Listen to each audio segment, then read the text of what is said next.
Moving on to our second piece of news. This piece of news comes from Kotaku, and the title says ARM's newest update adds a Spirit Fighter and a Splatfest-like event. So they're adding a new gameplay style to ARMS, which I guess is more akin to Splatoon's Splatfest.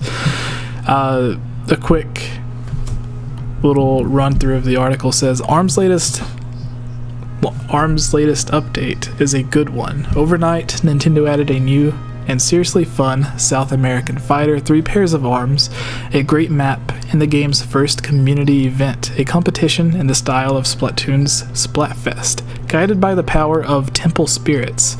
The newer fighter... Alright, so I'm going to try to go down to see more about the actual Yeah, so the game mode's called Party Crash, I think. Is that... unless I'm reading wrong.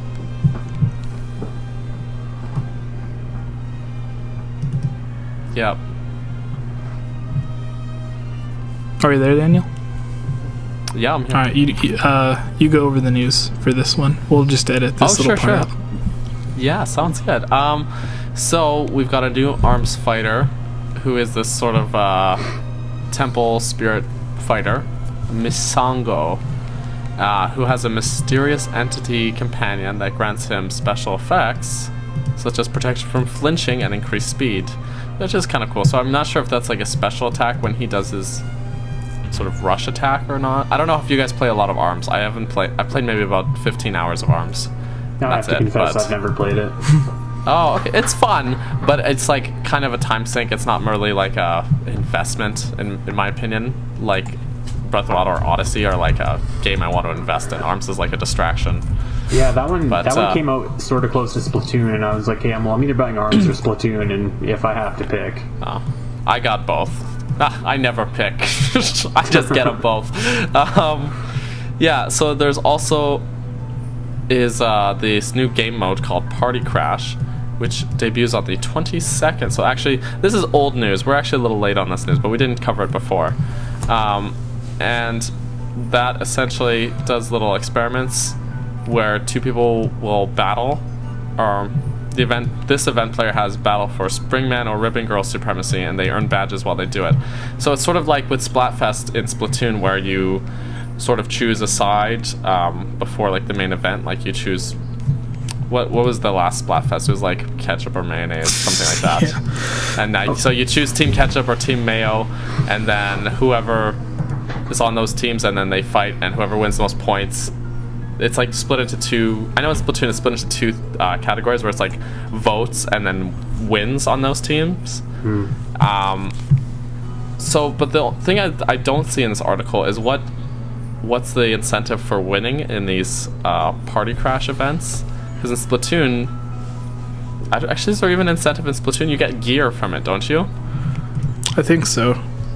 I think so, but then I don't see anything in this article about what you would actually get out of winning this game mode. Well, so when I looked at it earlier, it said that like each player is given a lab level and earns points to increase it. When the event ends, you'll get badges and money depending on your results. So, okay, so I mean, there's some incentive. Yeah, I guess like get quicker upgrades or something for doing it. But the big question here is, like, Andy already mentioned that he hasn't played ARMS. I almost called it Splatoon. Like, oh, yeah. So Macintyre, do you ever play ARMS? I haven't, but I've heard various different things about it. Like my partner in the channel, Jack, he's a big fan of ARMS. From what I heard, it's fairly good. I haven't really paid too much myself, but I heard it was a pretty good experience. Yeah, and plus, another thing I was gonna say, it has a pretty unique waifu in it. So, what was her name? Twintail. So yeah. Yes, Twintail. Yeah. Although I've always been a fan. Well, not from waifu perspective, but Min Min is totally the champ of that game. But with Twintail, it's like they modeled this character specifically, like with booty in mind. Yeah, there's been a lot like of memes. Their entire intention. A true fighting game. There's been a lot Exactly. of memes posted about like all of the different Nintendo games and some of the main female characters having like a thick figures. So like there's the scene where Zelda's bending over and then Twin Tails close up of her booty, and then there's like the everyone's love for what's her name in Splatoon 2? It's not Callie and Mari, it's Pearl the other and the other one, Marine. Yeah. Or Yeah. Marina. Yeah. So it's a bit funny to see Nintendo, and of course like a few weeks ago we had the article about Nintendo going out and asking developers to make more mature rated games. So it seems Nintendo's trying to sneak in their little things into their own games while still trying to keep it PG and having all the fanboys fight over whose waifus is whose. But anyways, like the point of this is like, I don't think this, as someone who played ARMS for like a month or two and then hasn't really touched it anytime recently, this isn't something that makes me want to go back to it. It's great for the people who are a fan of ARMS and are playing it daily or every other day, but for me personally, it's just not something that is big enough to bring me back in. So yeah, I would agree with that.